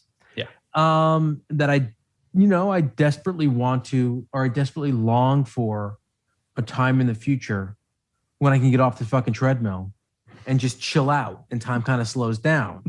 But for now, if I'm not doing a podcast on every film that came out in a particular year, I don't have time for movies that are that lack urgency. And what I mean by that is not lack urgency contextually. I mean they don't like call out for me to watch them. I don't need to be watching this to kind of fill some hole in myself or do like whatever. So it's an inessential movie, but it is by no means a bad movie. It's a good movie. Yeah, no, I agree. I think it's I feel very similar. I think that obviously I'm glad I rewatched it. I wish that it had a little bit more oomph to it. I wish it had a little bit more of a spine at times. I wish that, as we said, it aimed more at Mooney and Lou and really kind of just completely committed to that relationship, because I think that's the heart of this movie. I think that's the best part of this film. But I'm glad I watched it again, and I'm glad that I'm glad that we were able to talk about it. So there you go. What do you want to do next week? Yeah, I'm not going to throw out anything, because when we do the interview, we'll just seam it there, and we'll throw to the interview. We could also throw to it when we do the interview, but yeah. I mean, we're going to have Liane on to talk about, perhaps even Tara as well, to talk about working on this film and what it was like to make it, and what it's like to watch it, perhaps if they watched it again recently, to see sort of how it holds up for them and all that. So that's what we have to look forward to. Stay tuned for that. Stay tuned for that. Hey everyone, we are back with the stars of the movie we just talked about. Believe it or not, we have stars on this show. It's Tara Spencer-Nairn, Liane Balaban, the co-leads of this fantastic film that we both really enjoyed. Thank you guys so much for coming on the podcast. Happy to be here. Thanks for having us. I've known Liane now for over 20 years, which is crazy to say out loud, but it's true. And I feel like we never really talked about the experience while you were even having it. Like, I remember you getting the part, obviously. I remember you going to shoot the movie. I remember you testing for it. I remember you auditioning, doing all the whole process of it. But I guess I just sort of, obviously through the lens of 2021, what was that experience like, having never done anything like this before? And it was, I mean, it seems effortless. I mean, your performance in the film is great, but I'm just sort of curious as to sort of what it was like, that whirlwind. I mean, it was unlike anything I'd ever experienced before. I actually started auditioning for it when I was 17. So, I barely had a job when I was 17, let alone auditioning to star in a movie. On so many levels, it was a new experience, like entering the world of work, going to an office building to perform and being filmed, and meeting all of these very interesting adults that that were involved in the movie business, which I had no experience in, and didn't know, no family or anything like who made movies or were in cinema or TV or anything like that. So just everything about it was novel and exciting. I had been like a high school theater nerd and was in the play. Like, you remember, I always acted in high school and stuff, but I never really considered it a career. Like, I mean, yes, there were movie stars, but like, it's not something you actually could choose to do and have a profession and like that. It just, especially living in Toronto at the time, didn't seem like something I would ever pursue. I don't know. I was really interested in journalism. I thought I did go to journalism school briefly, but anyway, it was just so crazy. It was so crazy to be a teenager and just have that opportunity and to keep getting called back. Like, when I was convinced it was terrible, every audition, I was like, no, that was really bad. That was really terrible. So it just, what though, in hindsight, it had a sense of inevitability to it. Like, I was called back about 7 times over the course of almost a year. So it was meant to be. Felt like kind of it was meant to be. Sure. Wow. Tara, what was your experience getting cast in this movie? The basic research I did shows me it was not your first role, but it was. You were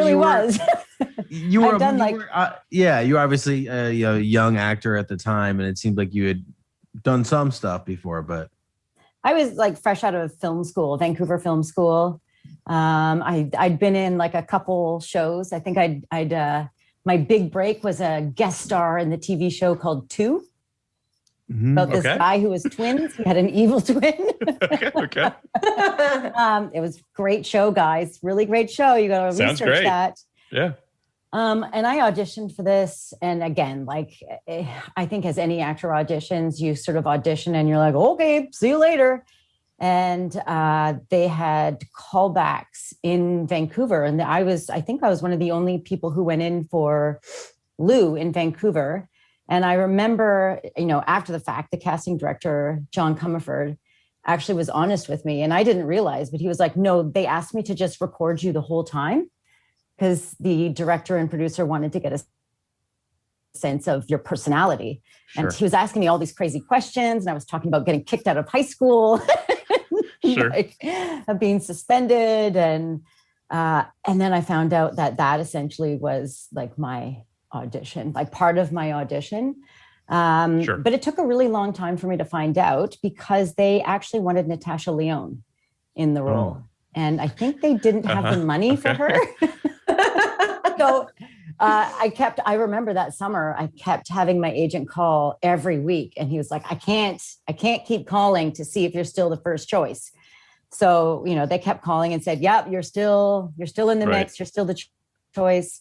But they were trying to pursue Natasha Lyonne. And I've actually spoken to the producers since then. And they're like, yeah, we were trying to get her. We couldn't get her though. I was like, oh, well, thanks. Yeah. So have you guys watched the film at all recently, or have you watched it since it came out? I mean, have you sort of taken another look at it? I haven't recently. I went to a screening actually with Jennifer Kawaja. They had a screening at the TIFF. And actually Trisha Fish was there too. Oh, cool. Was it Julia and Jennifer were there? Trisha. It was Those so are the bizarre. producers and screenwriters. Sorry, yes. Yes, I'm just saying their names. I'm just but curious as to really sort of weird. how it holds up. It's interesting because I saw it back in the day. I can't remember if I saw it at TIFF or when it came out in theaters, but I obviously saw it, and I had not seen it since then. And Kenny had never seen the film when we watched it to talk about on the episode.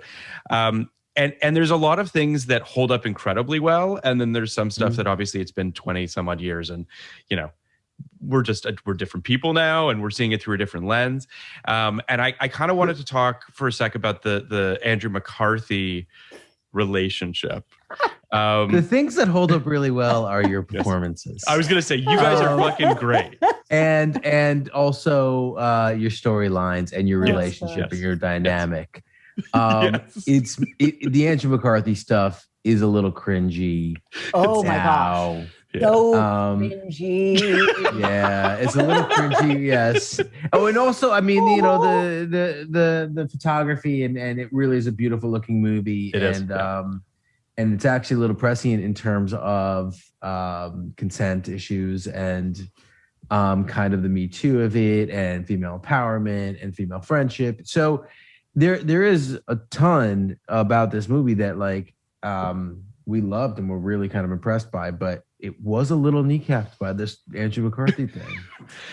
We love. We think he's great. Yeah, and obviously, we love you guys in it. But Liane, I'm curious, you guys have an interesting chemistry, it's when it crosses the line into obviously more than just friendship, when things become a little cringy. And I guess my question to you is, how did you approach that? Did it seem cringy to you at the time? Did you feel like, did you and Andrew talk about the relationship between these two characters in any way?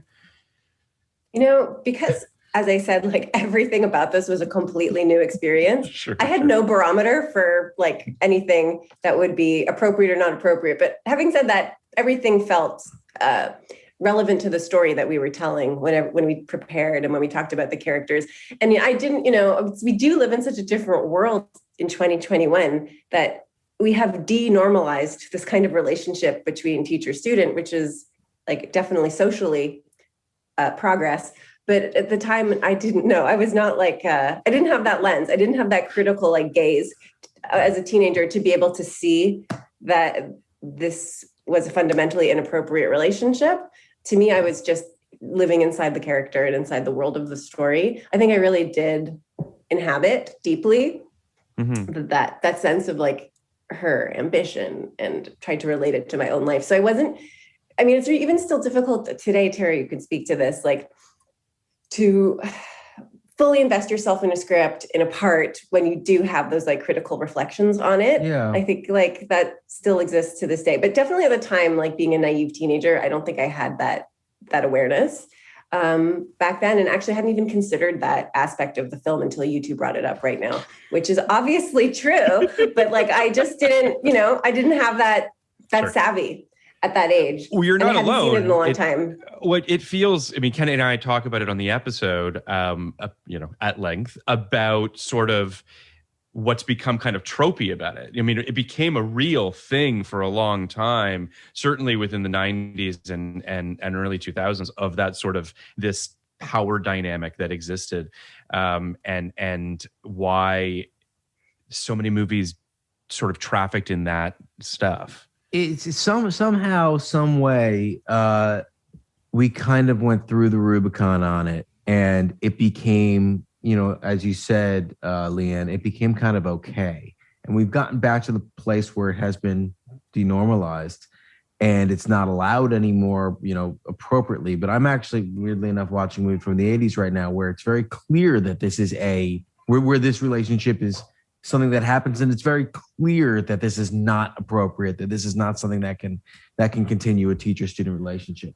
So it was, it was a weird thing, and it's as a young actress, it is kind of unfortunate that no one kind of said, hey, by the way, right. But that's also speaking to the time that it was and when it was filmed, and how things were perceived, and times have changed, and it's been a long time since then. And for me, it really didn't stand out until I saw the movie again a few years ago, and that's when I went, oh my God, that is really inappropriate. But again, at the time, same with Liane, it didn't really jump out to me because we were taught to, it's almost as like this misogynistic sort of world that we were brought up in. And that's how it was. And that's what we were taught.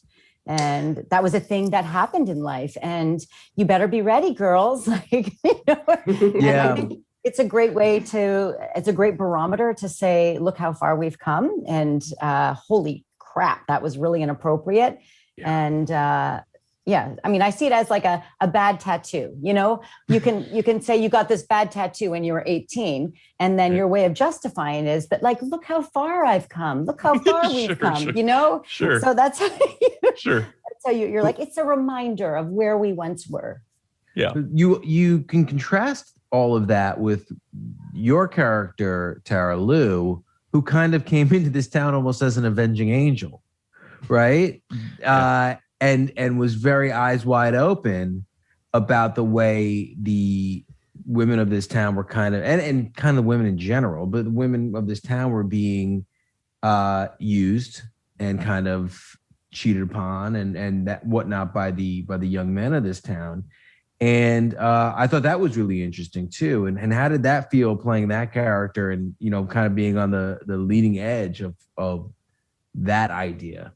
Well, that character also came from a lot of hurt and pain, where she suffered the same sort of abuses from her own father and watched that abuse go down in her own family. So that sort of angel, should you say, like where Lou comes from is a lot of pain and hurt.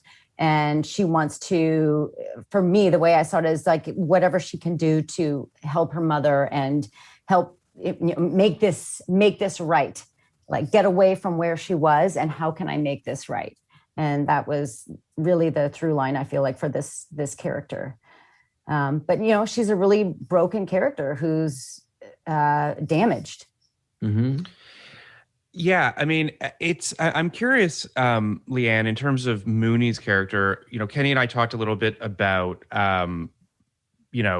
sort of a Winona Ryder kind of vibe that she has, a little bit of sort of that I thought of Mermaids. I thought of, like, there were films that sort of came to mind when it came to Mooney's character. Were there things that were there sort of touchstones for you? I know that, I mean, obviously it was your first performance, but were there inspirations? Were there things that you thought about as you were doing the role? In preparation, Alan Moyle, the director, showed me the film Margaret's Museum. And Helena Bonham Carter's performance wasn't directly an influence, but certainly, like, in terms of the way she related to the camera, that was something that I studied, like the way that she angled her face or she held her body. So there was more of like maybe a bodily preparation, like just the way that Mooney would like inhabit her skin. I think they probably wanted Winona Ryder and to star in this movie. But Rider and Natasha Lyonne. That would have been an awesome movie. Yeah, it would have been That a would have been different the movie. ultimate 90s movie. But instead it was us. So I wanted to ask about your relationships. You guys obviously didn't know each other prior to this, and the characters didn't know each other either. But by the end of the film, you really do feel this bond. You really do feel this closeness between the two of them. How did you guys approach, your friendship, your relationship, within these relationships of Mooney and Lou?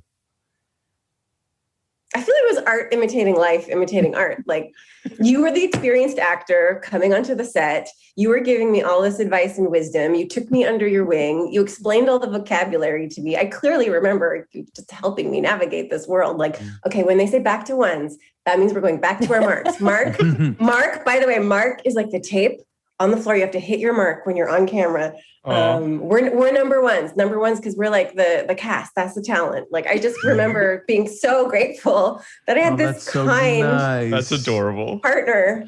Yeah. And so, I mean, I think everything flowed from like our real life synergy. It wasn't hard to spark that, in our characters. And I feel like they truly hired like the people who were the characters. And I think that just automatically, like, I'm also just like outgoing and exuberant and I want to have fun and I want to party. And I'm like, you can't go to bed yet. We're going to stay up.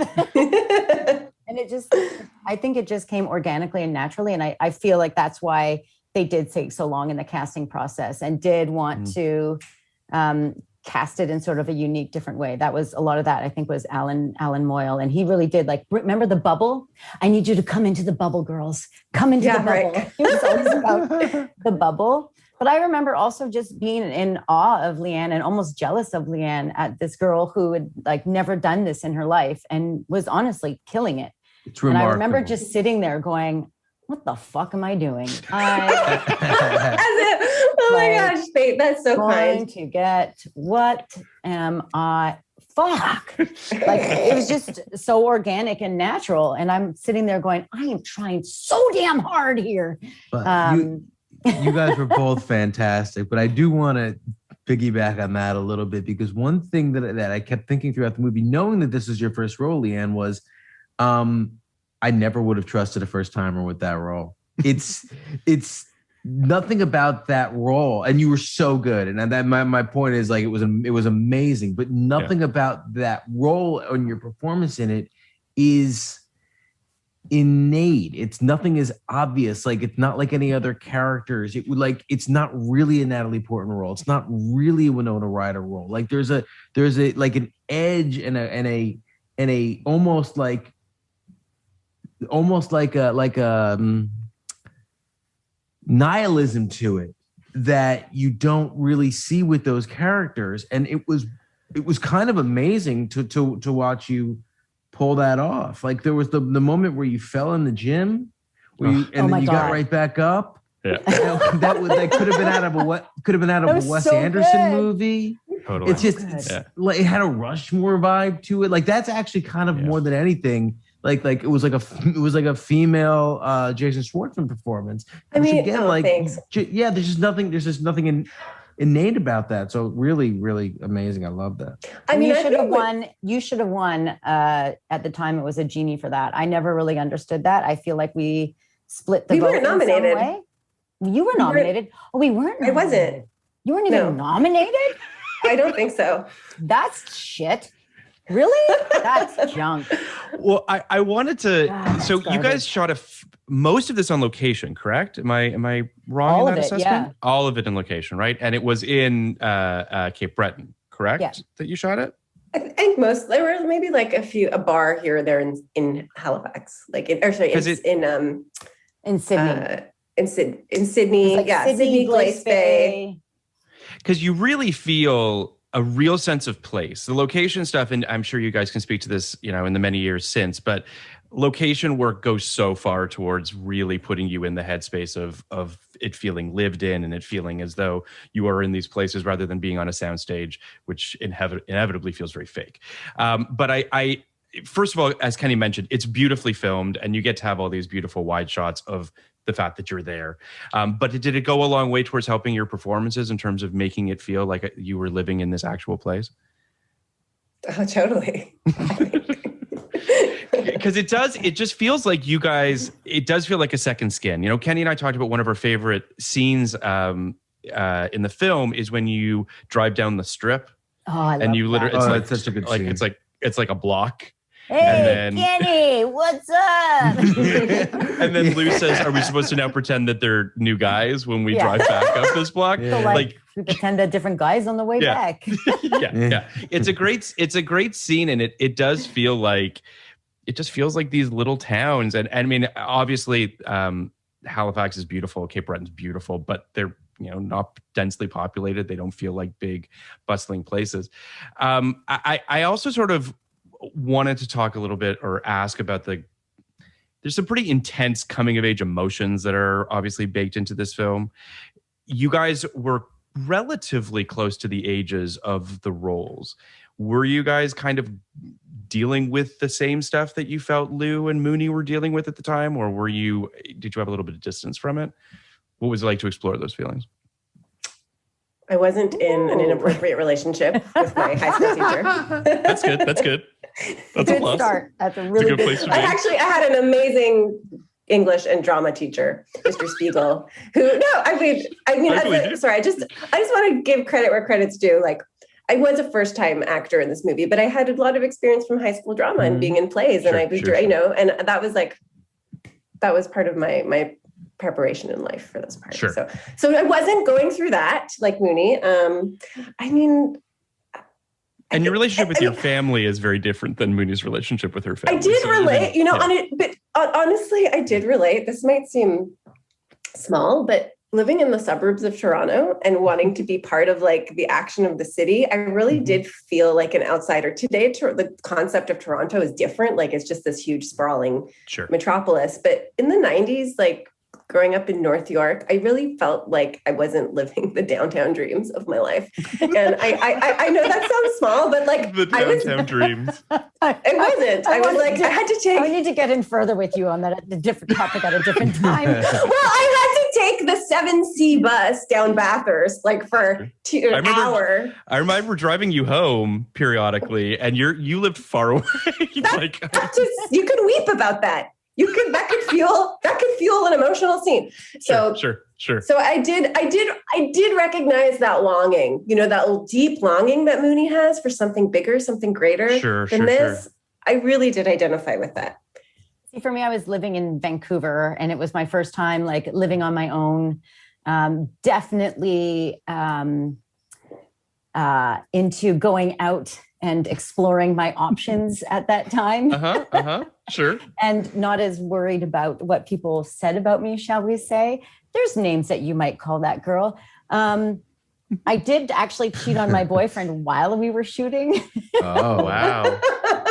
Whoa. Does he know that? Is this an exclusive? It doesn't matter. He's married with a kid now. It doesn't matter. Sure. So I was definitely dealing with some of the things that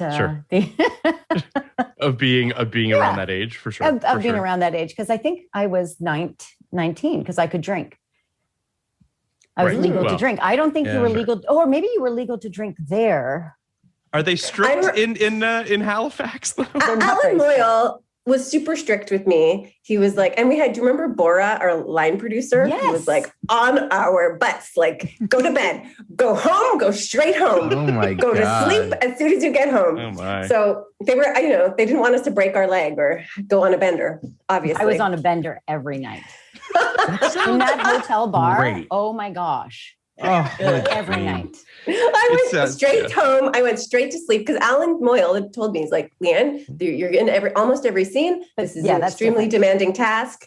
You have got to have energy. So as soon as the day is over, you go home and you go straight to bed. That's it. And I was very obedient. I never even called my parents for like the first 3 weeks because I was so busy and just going straight to sleep at night. Like I literally didn't. I went home, washed my face, went to sleep. So that like my mom called the producer to be like, "What, is my daughter okay?"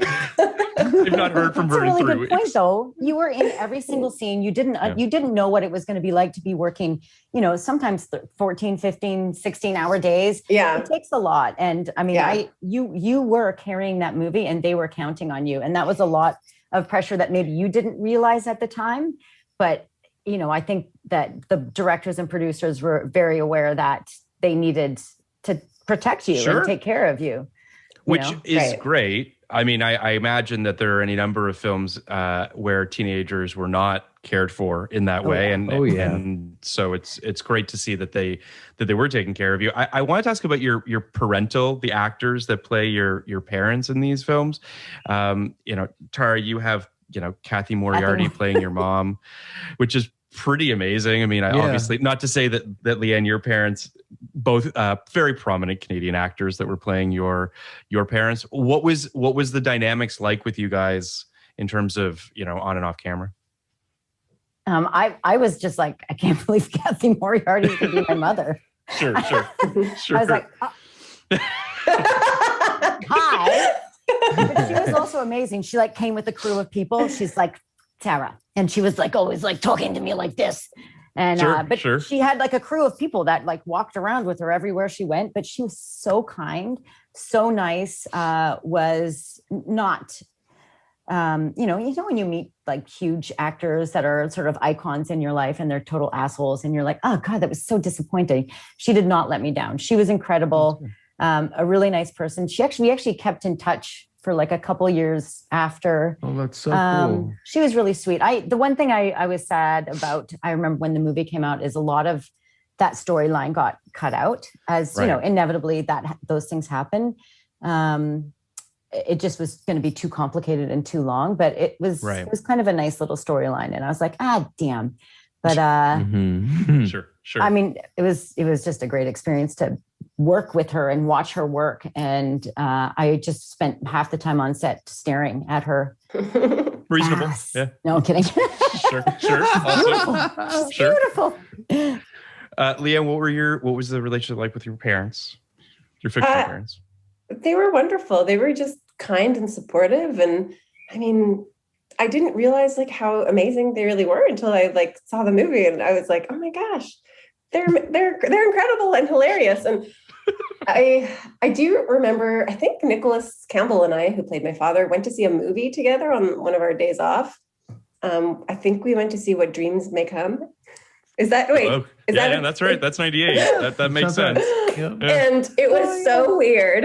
Yeah, it's not a good movie. And also it's not a good movie to see like the first time you hang out, go with like, it was just too much of a heavy, weird movie. But that's seeing a movie with someone you don't know that well is very awkward. It's very weird. Yeah. Unless the movie's like amazing, right? Yeah. And then like at least you have that to talk about. But if it's just like What Dreams May Come, you can talk about like the afterlife, that's oh god, it doesn't sound fun. But it's interesting, when Kenny and I were breaking down the film, we obviously believe that your relationship, the Mooney-Lou relationship, is hands down the best part of the film. And it's not to say that the other parts don't work as well, but we just wish that the film maybe went more all in with you guys, because like as much as we did enjoy the stuff with Mooney's parents, it does sort of feel like, meanwhile, in a different movie, you have this stuff happening.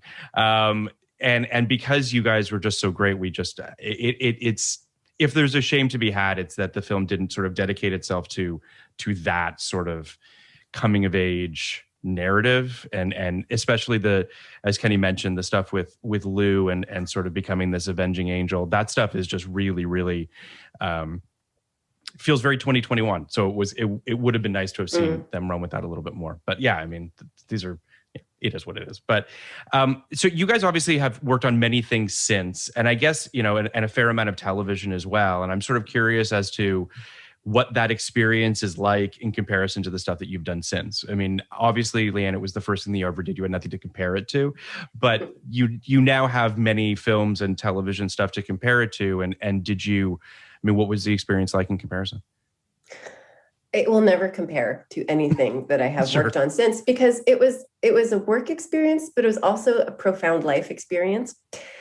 Because, I mean, as Tara touched on, we were teenagers, and it was, for me, it was the first time I was living an independent life, like away from my parents. Sure. I was living in a hotel. I had to get my own meals. Like it was just all new to me. It was a coming of age. Like just being there was me coming of age in a different way. And I remember like being so happy, just feeling like I was creating something. I was working, I was getting paid, I was making something cool. And I was independent, and I felt self-sufficient for the first time. And it was just this tremendous feeling of satisfaction. And one of my favorite memories is just on my days off, like walking through Cape Breton with a Walkman. And my friend Lucas had made me a mixtape of this new band, Belle and Sebastian. And I was like listening to Belle and Sebastian, going for a walk. I think that's kind of when they emerged. Anyway, walking around, listening to Belle and Sebastian on my Walkman, and like just feeling like really cool. That might be the most Liane thing I've ever heard. The idea of Liane listening to Belle and Sebastian just zoning out in Cape Breton is just the most like that is incredible. That is amazing. And like, so obviously no jobs. Every job since then I've been grateful for, and I've enjoyed in certain ways, but it's had that feeling of like a job, whereas this had this feeling of like a life event. Sure. If that makes sense. No, absolutely. Tara, what about you? I think for me, there was an innocence about it. I'd never heard of the Toronto Film Festival. I lived in Vancouver. I was still a relatively new actor who wasn't really in that scene or knew about that scene. I just knew I was like, I'm going to the East Coast to make a movie. Like a movie. I don't know where it's going to air. Is it going to air on the television? I didn't even think that it was going to be in movie theaters. Like I thought like movie of the week or something that'll be on CBC, or that's what I thought. And so when we went to Toronto, I was like, what? Sorry, what's the Toronto Film Festival? Right. And it was just so weird. And but there was a beautiful innocence about it that I don't think I will ever get back ever again. Now that I've been around and I'm jaded, and but I understand the industry, and I see it through different eyes.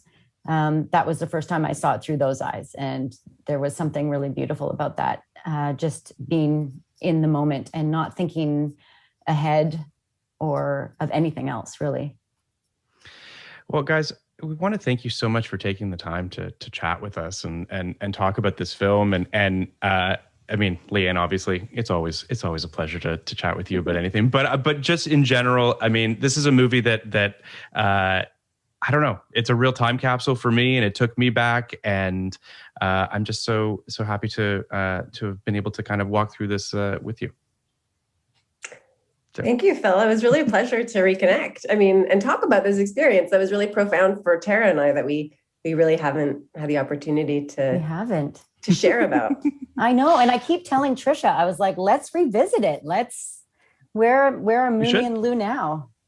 Yeah. There's a lot going on in this movie, and you know, as our listeners will hear the previous 90 minutes or so of Kenny and I expounding about it and sort of unpacking it, there's a lot of really prescient stuff going on in it, and some really beautiful. I mean, obviously your performances are tremendous, but there's a lot. It's a little scattershot. It's a little all over the place, but it's doing a lot of things that I think are interesting and that weren't really being done at the time. I thank you for mentioning that, Phil, because I really do want to take a minute while we're here to highlight Trisha Fish, because none of this would exist without her screenplay. And in so many ways, it's brilliant. Some things, as you mentioned, haven't aged as perfectly, but it was an extremely avant-garde film at the time, because I mean, it was feminist in so many ways. It was two female leads. It was the female experience, which is still underrepresented. So